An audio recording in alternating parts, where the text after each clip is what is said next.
They say you never forget the moment when your world shifts, when everything you thought was permanent begins to dissolve like smoke in cold air. For me, that moment arrived not on stage, not with a thunderous ovation or the hush of a waiting crowd, but in the sterile quiet of a doctor's office. The word hung there for a second too long. AIDS. 3 letters that carved a canyon through my chest. I didn't flinch. I didn't cry. Not then. I simply nodded, thanked the doctor with that polite formality I've always carried, and walked out into a world that suddenly felt foreign. I had suspected, of course. You don't live the kind of life I did without knowing the risks, but knowing and hearing are different beasts. I walked the streets of London that day with a strange clarity, the kind that comes only when you're teetering at the edge. Colors felt sharper, sounds more urgent. The city was alive, pulsing, and I was keenly aware that my own pulse was now part of a countdown. But I wasn't ready to die. Not yet. Not when there was still so much to sing. So much music clawing at the insides of my chest, begging to be released. The stage had always been my sanctuary, and I intended to keep it that way. If I was going down, I would go down in a blaze of light and sound.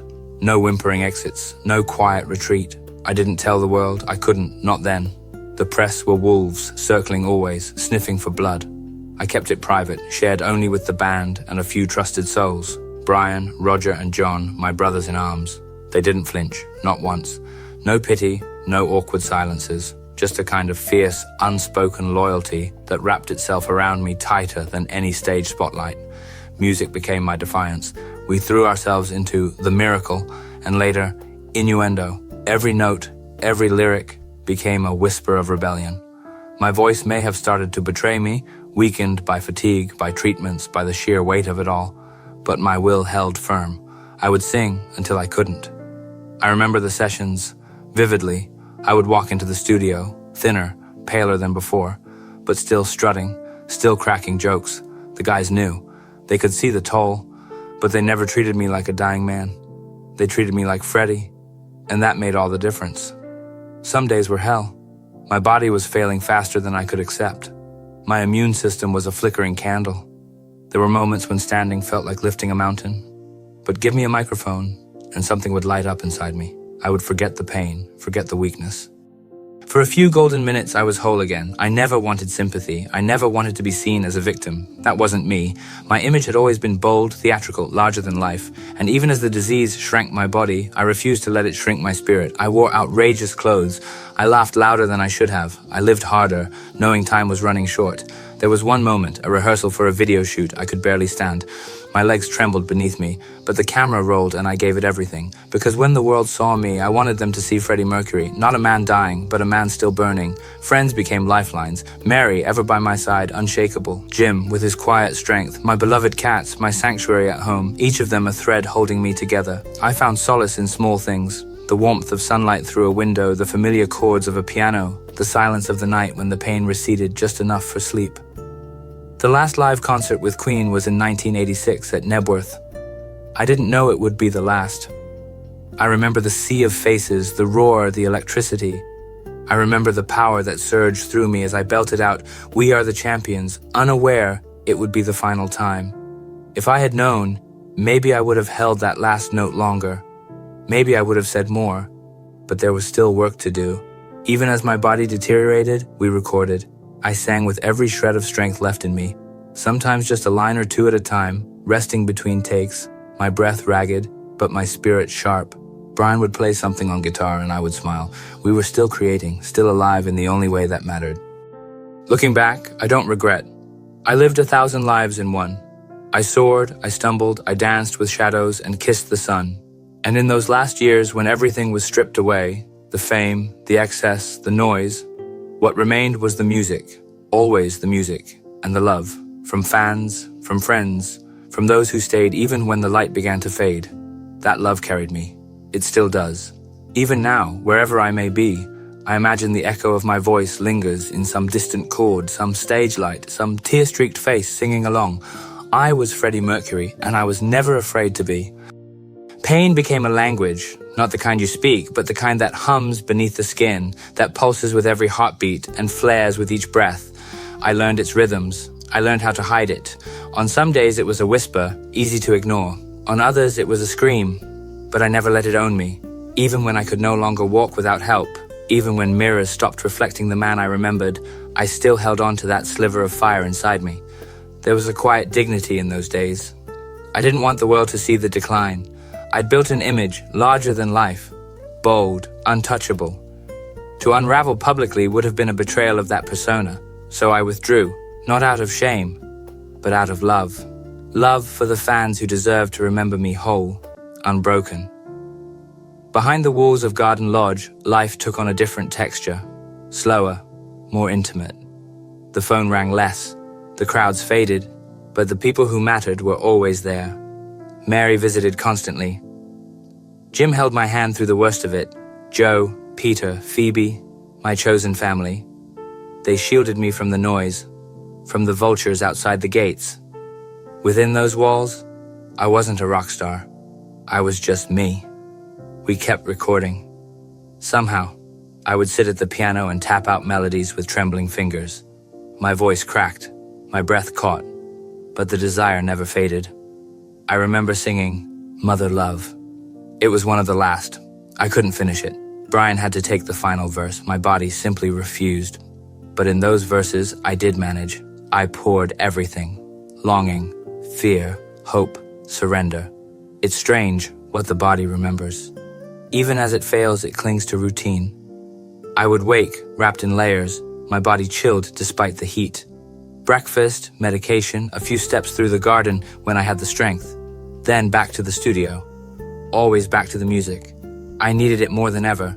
It gave shape to the days. It reminded me who I was. There were nights when I would lie in bed, the silence pressing against me like a weight. The painkillers dulled the edges, but not the thoughts. I would stare at the ceiling, wondering if the world would forgive me for leaving too soon, wondering if I had done enough, given enough, loved enough. But then the letters would arrive, boxes and boxes of them, fans from all corners of the world. Their words lifted me. They spoke of courage, of inspiration, of how our music had touched them. I would smile through the tears. I wasn't alone. I had never been. There was no dramatic farewell, no grand last words, just quiet moments strung together like pearls on a fragile thread. A whispered thank you, a shared laugh, a song half hummed under my breath. The days blurred, but I felt them. Each one a gift, a defiance against the ticking clock. Toward the end, I asked that we release a statement. It was time. The world had speculated for too long. The rumors were suffocating. I wanted truth, my truth. No dramatics, no embellishment, just honesty, acknowledging my condition, asking for privacy, and above all, reminding everyone that I had never stopped creating. The statement went out on November 22nd. I died the next day. But even that felt like a kind of timing, like a final beat in a long, strange song. I had said my piece, closed the curtain on my terms. Sometimes people ask what I feared most. It wasn't death, it was silence, a world without music, a world where my voice no longer carried, but I know now that it does. In every bar, every chorus, every soul that finds themselves in our lyrics, I didn't live carefully, I lived loudly, bravely, stupidly sometimes, but always with passion. And when the end came, I met it with the same fire that had carried me through every show, every heartbreak, every high note. So if you remember me, don't remember the sickness. Don't remember the hiding or the pain. Remember the fire, the laughter, the voice, the stage, because that was me. That is me. And somewhere out there, in the dark between stars, I like to think there's still music playing, and I'm still singing along. The days had become shorter, though not because the sun had changed its course. It was my body, my mind, the way time twisted when you knew there weren't many tomorrows left. Mornings arrived like faded echoes, each one harder than the last. Pain became a silent companion, familiar and patient. It didn't announce itself with screams. No, it crept in gently, like frost on a window pane, until every breath carried its weight. But I kept going, somehow, not out of denial, but out of refusal. I refused to be reduced to a bed, a diagnosis, a shadow of a man. There was still music to be made. There were still things left unsaid. Even as my world narrowed to rooms and whispers, my spirit kept expanding, searching for melodies in silence. By then, we knew what the end would look like. We just didn't know when. And so, in that quiet urgency, we poured ourselves into the work. The studio transformed into a sanctuary, a place where I wasn't sick, wasn't dying. I was simply Freddie, creating. We crafted Made in Heaven and other tracks, sometimes recording a phrase or two before I had to rest. But those fragments were gold. They were raw and honest and burning. I remember one session where my voice cracked, and I turned to Brian and said, "I'll finish it, I have to." And I did, not because I had something to prove, but because it felt like the only way I knew to exist. Singing wasn't just performance anymore, it was defiance, it was identity. There was something beautiful about those moments, a strange kind of grace in being stripped of everything except what was essential. My circle became tighter, a handful of souls who saw me not as an icon, but simply as a man. Mary was my constant, my anchor, Jim, my shelter, and the band, my brothers, never turning away, never treating me like anything other than who I had always been. The house became my world, Garden Lodge. It was quiet, filled with the sound of ticking clocks, the hum of distant music, the occasional soft purr of a cat. I would sit by the window sometimes, looking out at the trees, imagining what it would be like to have one more tour, one more encore. But fantasies gave way to peace. I wasn't chasing the spotlight anymore. I was chasing completion. Every day was a negotiation, with pain, with time, with the mirror. The man I saw there was not the one the world had adored in tight white trousers and a crown. He was smaller now, quieter, but no less defiant. Sometimes I would smile at my reflection as if to say, "We're still here, darling." I made decisions about the end. I wanted dignity. I wanted truth. When I finally released the statement confirming my illness, I did so not out of obligation, but out of love.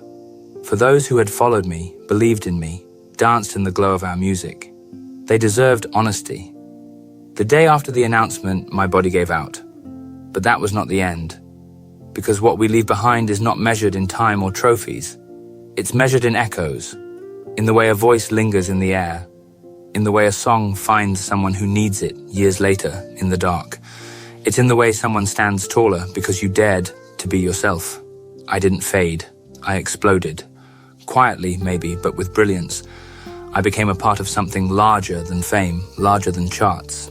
I became part of memory, of melody, of the hearts that still sing along. And though I could no longer step onto the stage, I was there. I am there, in every spotlight, in every harmony, in every fist raised to the sky in defiance or joy. Because being Freddie Mercury was never just about being alive, it was about being unforgettable. Legacy is a strange thing. You don't build it like a monument, brick by brick. It grows around you, often without your notice, like ivy wrapping itself around an old house. By the time you realize it's there, it has already taken on a life of its own. After I was gone, the music didn't fall silent. It grew louder. It echoed through places I never stood, reached ears I never touched. That was the magic of it. I was no saint. I never claimed to be. I made mistakes. I lived fast, sometimes recklessly, chasing highs both musical and mortal. But if I gave anything to the world, I hope it was the courage to be unapologetically oneself. To wear your heart like a crown, to sing when you are breaking, to laugh when the world expects silence. I heard they held a tribute for me. Wembley Stadium, 90,000 people, and millions more watching from across the globe. The stage glowed again, but this time without me. Still, my presence lingered. In every voice that sang along, in every tear that fell. That night wasn't just about mourning. It was about celebrating the fire that refuses to go out. They played our songs, George, Elton, Bowie, my friends, my peers, my rivals. They stood where I once stood, sang what I once sang, and for a few hours it felt like the world remembered who I truly was. Not just the front man with the mustache and the strut, but the soul behind the sound. And the band carried on. Brian, Roger, John. They grieved. They paused, but they also understood. Music doesn't end when a heartbeat does. It transforms, becomes something new. I watched them take our songs into new places, to new generations. And I was proud. People often ask what I would have done had I lived longer. Would I have gone solo again? Would Queen have toured once more? Would I have written symphonies or vanished into obscurity with my cats and garden? The truth is, I don't know. That's the thing about death. It freezes a moment, crystallizes it. You become a snapshot. But I like to think that, had I lived, I would have kept pushing boundaries. Not just musically, but emotionally. I would have found new ways to feel, to connect, to rebel. Jim kept the house. Mary took care of my things. The band ensured the music stayed alive. And the fans, my beautiful, loud, outrageous fans, they made sure I wasn't forgotten. They dressed like me, sang like me, sometimes even lived like me. Not in imitation, but in tribute. And that's the greatest honor. I see the world now, more open in some ways, still closed in others. but I see hearts braver than before. I see artists who dare. I see boys who hold hands in public without fear, girls who wear their truth like glitter. Maybe I played a part in that. Maybe the songs gave someone somewhere the strength to shout instead of whisper. It wasn't just about music, it never was. It was about presence, about walking into a room and owning it, even if your knees were shaking, about singing like your life depended on it, because sometimes it did. I used to say, I won't be a rock star, I will be a legend.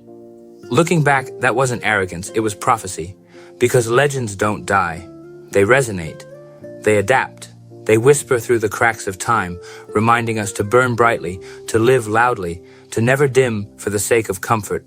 So if you ever hear a song and feel your chest tighten, if you ever dance alone in your room like the world is your stage, if you ever look in the mirror and say, this is who I am and I love it, then I am there. Not as a ghost, but as a note, a spark, a voice in the dark reminding you that the show must go on, and darling, it always will.